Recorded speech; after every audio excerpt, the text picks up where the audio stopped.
नमस्कार, आपके साथ हूं मैं राजीव शर्मा। देश में अनलॉक शुरू होते ही लोगों की बेफिक्री बढ़ने लगी है। सड़कों से लेकर बाजारों में भीड़ उमड़ने लगी है। लोग सोशल डिस्टेंसिंग भूलकर नजदीकी बढ़ाने पर तुले हुए हैं।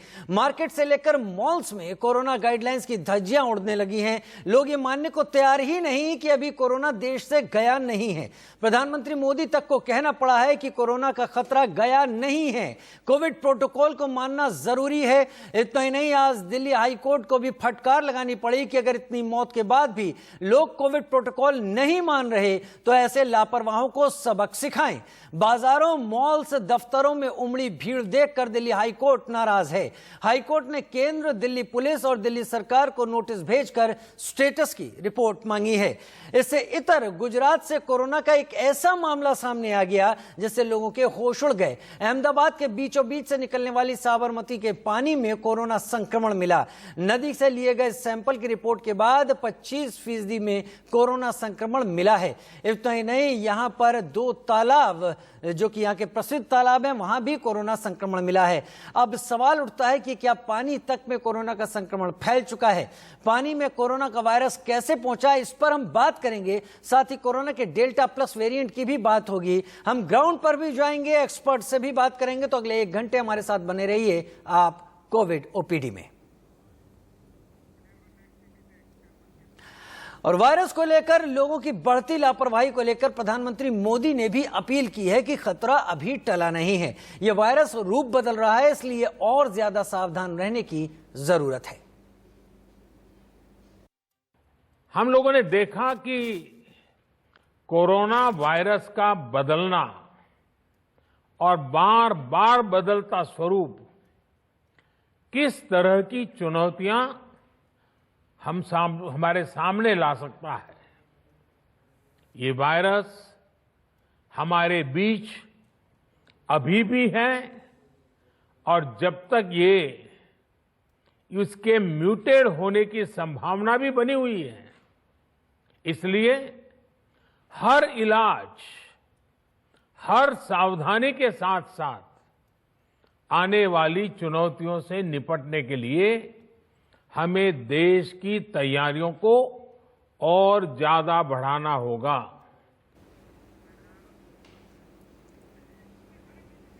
कोरोना वायरस की दूसरी लहर का असर अब धीरे धीरे कम होने लगा है, लेकिन संकट अभी पूरी तरह से टला नहीं है।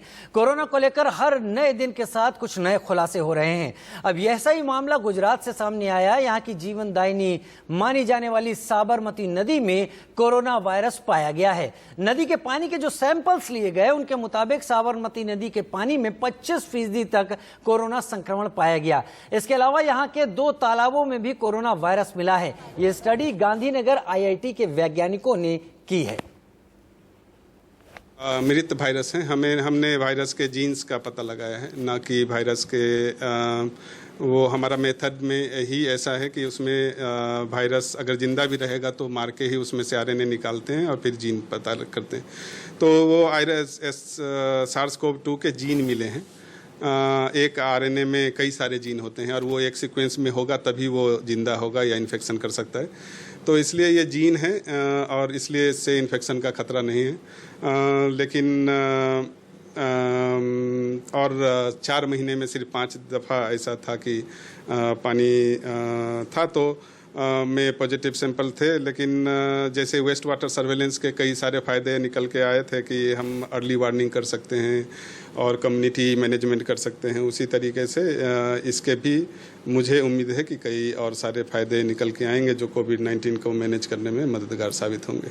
जैसे कि हमने कहा कि वेस्ट वाटर सर्वेलेंस से अर्ली वार्निंग अब की चेतावनी 10 से 12 दिन से पहले हो जाता है। ये अब एस्टेब्लिश्ड है, ये पूरे वर्ल्ड में अब पता लग चुका है कि क्योंकि एसिम्प्टोमेटिक पेशेंट भी एक्सक्रीट करता है और जिसको इन्फेक्शन होता है उसको क्लिनिकल सिम्टम 10 दिन के बाद, 12 दिन के बाद डेवलप होता है, लेकिन एक्सक्रीशन तो पहले दिन से शुरू हो जाता है। तो अगर वेस्ट वाटर में आपको जीन मिल रहे हैं तो ज़्यादा मिल रहे हैं, आप समझ सकते हैं कि हाँ ज़्यादा पेशेंट होने वाले हैं निकट भविष्य में। एक तरफ जहाँ है कोरोना की जो है दूसरी लहर जो अभी समाप्त होने को आ रही है, उसी के बीच एक समाचार सामने आए थे कि अहमदाबाद की जो साबरमती नदी है उसमें से कोरोना के जो है वायरस दिखाई दिए थे। उसके जब सैंपल आईआईटी द्वारा लिए गए थे, लेकिन आईआईटी के जो प्रोफेसर है गांधीनगर पे मनीष कुमार जी, जब उनसे इंडिया न्यूज़ की जब बातचीत हुई तब उन्होंने बताया कि जो वायरस थे वो मृत पाए थे, उससे किसी को भी जो है डरने की ज़रूरत नहीं। जो साबरमती के उपरांत जो है काकरिया जो यहाँ तड़ाव है वहाँ पे और जो चंडोला तड़ाव है सभी जगह से सैंपल लिए लगे हैं, लेकिन किसी भी तो को कोई भी तरह से डरने की जरूरत नहीं है। जीन उसमें खाली पाए गए थे, वायरस नहीं थे उसमें। Jatin Rawal, India news, Gandhinagar. Unlock होते ही लोग क्यों हो गए लापरवाह? मुंबई और लखनऊ से एक खास रिपोर्ट देखिए और समझने की कोशिश कीजिए कि कोरोना अभी गया नहीं है। हमें सावधान रहने की अभी भी उतनी जरूरत है जितना पहले थी। शहर की चेतावनी लगातार मिलती जा रही है। कोरोना वायरस के विशेषज्ञों का ये कहना है कि आगे आने वाले दिनों में कहीं तीसरी लहर का सामना ना करना पड़े। इस वक्त हम मुंबई के विलेपार्ले इलाके में मौजूद हैं और आप तस्वीरों में देख सकते हैं किस तरीके से यहाँ पर ज्यादातर दुकानें खुल चुकी हैं और साथ में लोगों की आवाजाही भी शुरू हो चुकी है। यहाँ पे बड़े पैमाने पर लोग घर से बाहर निकल रहे हैं। उस तरफ की आपको तस्वीरें दिखाना चाहेंगे कि लोग जब बाहर निकल रहे हैं यहाँ पर कोविड अनुशासन का पालन करना कितना जरूरी है। आप यहाँ पर देखिए जितने भी लोग हैं वो सही ढंग से मास्क पहने नहीं हुए हैं, ना कि यहाँ पर किसी तरीके की सोशल डिस्टेंसिंग देखी जा रही है। तस्वीरें हम आपको दिखाते हैं मुंबई के विलेपार्ले मार्केट की। दूर दूर तक जहाँ भी मेरे कैमरा पर्सन राजेश शर्मा के कैमरे के लेंसेज जाएंगे, आप वहाँ पे सभी दुकानें खुली हुई नजर आएंगी आपको। साथ में लोग भारी मात्रा में घर से बाहर निकल रहे हैं, लेकिन साथ में हम देख रहे हैं यहाँ पे कई लोगों ने मास्क नहीं लगाया है। अब हम देख रहे हैं जिस तरीके से अनलॉक की प्रक्रिया शुरू हो गई है, लोग अपने घर से बाहर जरूर निकल रहे हैं, लेकिन तमाम ऐसे चेहरे मिल जाएंगे आपको जिन्होंने मास्क नहीं लगाया है और ये सबसे बड़ी मुसीबत मोल ले रहे हैं। जो लोग मास्क लगा कर भी उन्होंने अगर नीचे रखा हो मास्क या फिर सही ढंग से मास्क नहीं पहना हो, आपके पास जितने भी विजुअल्स पहुंच सकें उसमें आप ज़्यादातर लोगों को मास्क या तो सही ढंग से नहीं पहने आपको वही नजर आएगा, या तो सोशल डिस्टेंसिंग का पालन नहीं कर रहे हैं। सरोजनी नगर इलाका है और यहाँ पर मास्क को लेकर लोग कितना जागरूक है, इसके लिए हम लोगों से बात करेंगे और जायजा लेंगे कि क्या लोग मास्क को लेकर कितने अवेयर है। ये बताइए, आपने मास्क लगाया हुआ है, आपको पता है कि मास्क क्यों लगाया जा रहा है? देखिए, मास्क हम अपनी ही सुरक्षा के लिए लगा रहे हैं और दूसरों को लोग प्रेरित भी करते हैं कि अब इससे कुछ लोगों की काफ़ी परेशानियां भी होती हैं। जैसे जो श्वास के मरीज हैं, हमें मास्क आप जब भी एक दूसरे के करीब जाते हैं तब आप मास्क लगाए रखिए। कहीं आप अकेले हैं तो कोई ज़रूरी नहीं है कि मास्क हमेशा आप अपने चेहरे को ढके रखें। जब से कोरोना शुरू हुआ है तब से लगातार मास्क को लेकर अवेयर किया जा रहा है, लोगों को बताया जा रहा है कि लोग मास्क लगाएं, लेकिन उसके बावजूद भी कुछ लोग मास्क को नीचे लगा लेते हैं या लोग नहीं लगाते हैं, लापरवाही बरतते हैं, या कुछ लोग ऐसे जो मास्क को फेंक देते हैं। क्या कुछ कहना चाहेंगे ऐसे लोगों के लिए? मास्क न लगाने से संक्रमण फैलने का खतरा ज़्यादा है। मास्क लगाएंगे, अपनी सुरक्षा है, दूसरों की सुरक्षा है, और यही चाहेंगे सभी लोग मास्क लगाएं, सुरक्षित रहें। कहीं ना कहीं मास्क को लेकर अब लोग जागरूक हो रहे हैं। साफ तौर पे मास्क को किस तरीके से लगाना चाहिए, ढक के रखना चाहिए, इसको लेकर भी लोग जानकार हैं। उसके अलावा अगर मास्क पुराना या खराब हो जाता है उसको डस्टबिन में डाले, लोग इतना समझ रहे हैं सब चीज़ों को लेकर।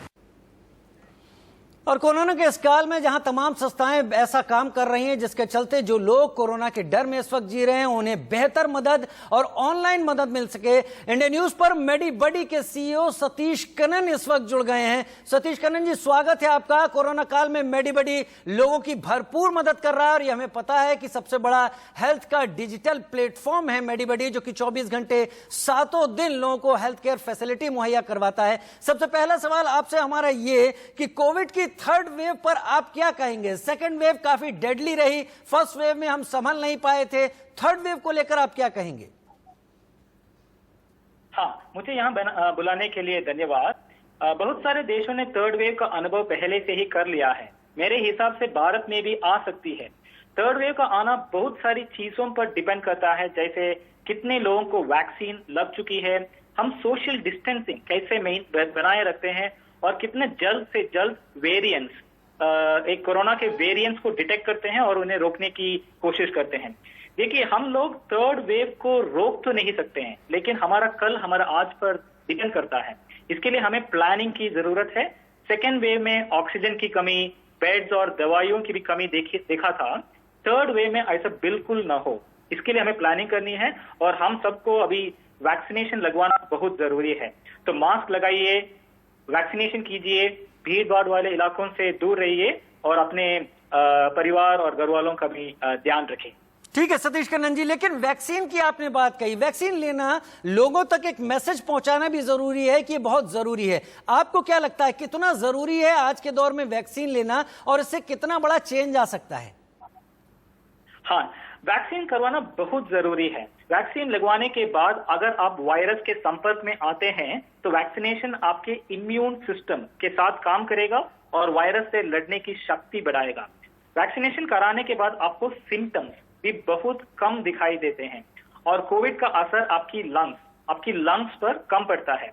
ये साबित हो चुका है कि वैक्सीन लगवाने के बाद आपको हॉस्पिटल जाने की जरूरत बहुत ही कम पड़ेगी और इन्फेक्शन भी केवल 0.02% से लेकर 0.4% के रेंज में रहा है।